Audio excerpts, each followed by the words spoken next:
আসসালামু আলাইকুম রহমতুল্লাহ বরকাত।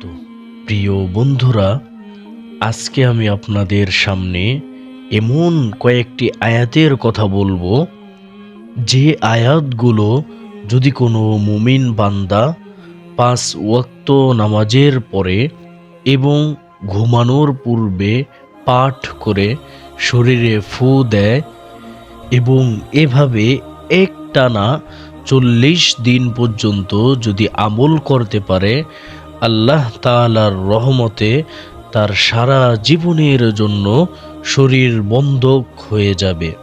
প্রিয় বন্ধুরা, আপনারা বুঝতেই পারছেন যে আজকের আমলটি কত গুরুত্বপূর্ণ। আমরা অনেকেই কিন্তু নিজেদের জানতে অজান্তে জিন জাদুতে আক্রান্ত হয়ে যাই এবং দীর্ঘদিন যাবৎ আমরা এই সমস্যায় ভুগতে থাকি।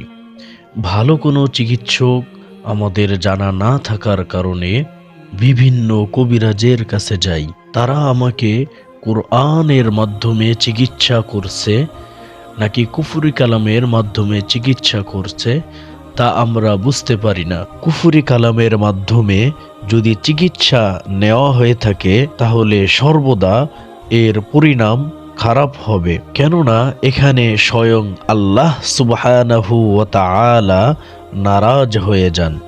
সেই জন্য ওই ঘরে রহমতের ফেরেশতা আর থাকে না, যার কারণে বিভিন্ন বালা মুসিবত ও রোগ বালা ইত্যাদি লেগেই থাকে। এছাড়াও ওই ঘরে যুগের পর যুগ জিনদের বসবাস শুরু হয়, কেননা যেখানে কুফরি কালাম থাকে সেখানে জিনদের আনাগোনা শুরু হয়ে যায়, যার ফলে পরবর্তী প্রজন্মের পর প্রজন্ম জিনের রোগে আক্রান্ত হতে থাকে। প্রিয় বন্ধুরা, তাহলে আমরা আর সময় নষ্ট না করে আমরা সেই আমলের দিকে চলে যাই।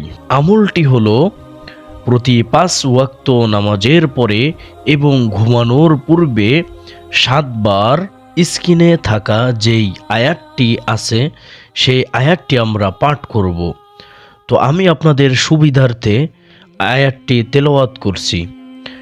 আউযু বিল্লাহি মিনাশ শাইতানির রাজীম। বিসমিল্লাহির রহমানির রহিম। ومن يخرج من بيته مهاجرا إلى الله ورسوله ثم يدركه الموت فقد وقع أجره على الله وكان الله غفورا رحيما। প্রিয় বন্ধুরা, যারা স্ক্রিনে দেখে না পড়তে পারবেন তাদের জন্য বাংলায় দেওয়া হলো।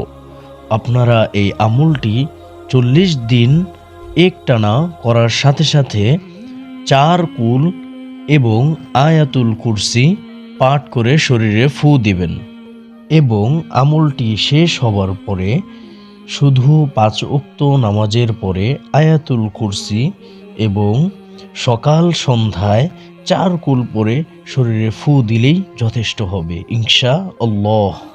প্রিয় বন্ধুরা, নিত্য নতুন আমল ও চিকিৎসার ভিডিও পেতে মুমিনের ঢাল চ্যানেলটি সাবস্ক্রাইব করে রাখুন এবং এই ভিডিও যদি ভালো লেগে থাকে তাহলে একটি লাইক ও একটি কমেন্ট করুন।